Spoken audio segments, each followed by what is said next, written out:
Today we're going to the Frontier Village exhibit at New Museum Los Gatos.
Here's the Frontier Village exhibit at New Museum Los Gatos.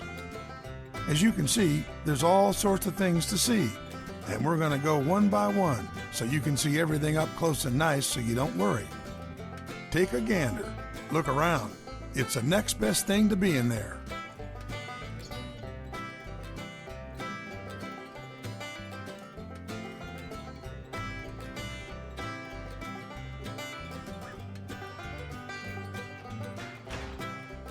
Who can forget the sweat hogs coming to visit? A nice Frontier Village ashtray and matches and a mini pinball for the kiddies. A moonshine jug and a cup to drink it from, but don't drink too much. A crafty salt and pepper shaker and mugs to take with you on those camping trips. Might come in handy. And don't forget a postcard to send back to the loved ones to show them how much you care. And who wouldn't want a souvenir of a covered wagon the settlers travel over in? A crazy bike shirt, which we'll get to later in our story. A fun Yogi Bear cap would have been on the heads of many travelers to show their loyalty to the park. A stuffed doll of the Green Ape, a character often spotted around the park. Don't be scared though, he was a friendly type. A Frontier Village belt, belt buckle and wallet for your trousers, and a cap that shows your buckets of fun. It was great fun to have the Hanna-Barbera characters walking around the park. Why, you could walk up to them and shake their hand and get a picture with them. Of course, you'd want to do that in this sporty red coat to keep warm in them cold days. How about that nifty horseshoe? A couple of utilities to eat your victuals with, a shot glass and miniatures. This is how the fish were measured at the Rainbow Falls Fishing Pond, measured from the tip of the nose to the dip in the tail. The first Marshal badge worn by Ron Jabot. Thank you, Marshal, for protecting our village. The Lost Dutchman Mine Ride, a dark ride that would take you through the colored caverns, but don't try to take anything or the Lost Dutchman will haunt you, and you don't want that.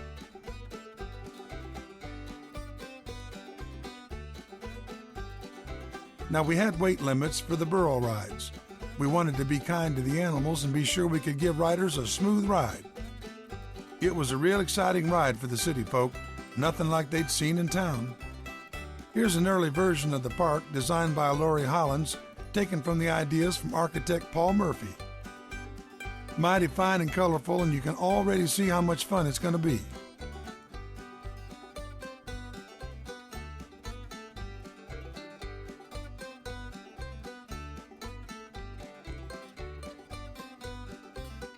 An original hand sketch by Lori Hollins of the Lost Dutchman ride.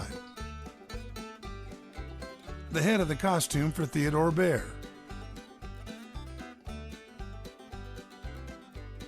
A sign in front of Rainbow Falls Fishing Pond, Don't throw any of those trout back in the pound or you'll be paying for it.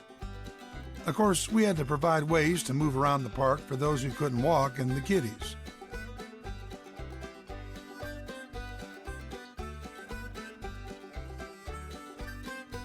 The Indian Trading Post, which had Indian Jim's canoes, a Huron Indian from the East Coast who built the canoes and made the possum hats. Joan Marie Rustle Infant, a full-blooded Miwok Indian, worked at the park and educated people on Native American culture. All the varmint and quarrelsome type got thrown in jail, so you had to watch yourself, or this is what happened to you.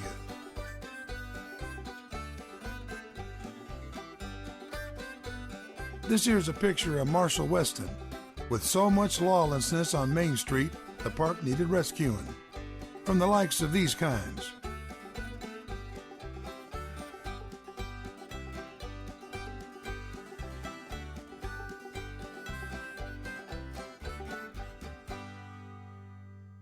Hey, look, it's Theodore Bear.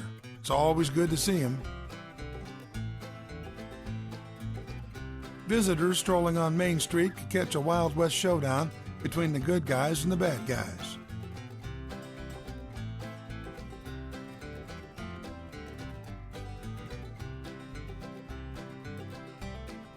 Everyone wanted a picture of themselves in this. I don't know why, since it was only there for the criminals.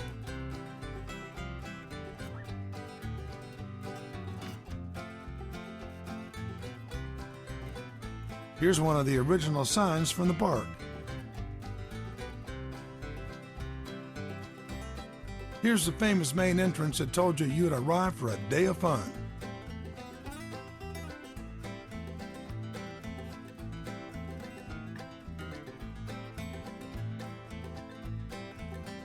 Don't forget your map. We wouldn't want you to get lost.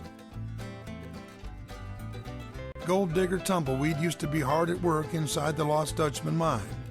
Finally, he found his gold and can retire. The crazy bike was made to turn the wheel in the opposite direction of the handlebars. You'd win a t-shirt if you finished without crashing. Crazy Horse, the hardest horse to saddle up and ride.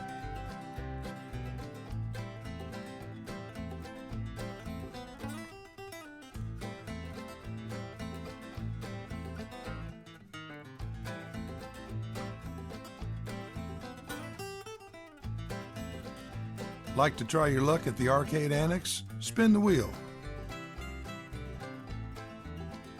The Spirit of Kitty Hawk were planes that spun around that the riders could move the rudder and raise or lower the plane. The 1977 Apache Whirlwind was Frontier Village's first thrill ride, speeding through a figure eight with steep bank curves.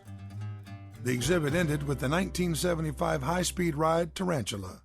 That's all, folks. So tell me what your favorite moment of Frontier Village was in the comments below. And if this is your first time here, I'd love for you to subscribe to find more happy moments. Thanks and bye.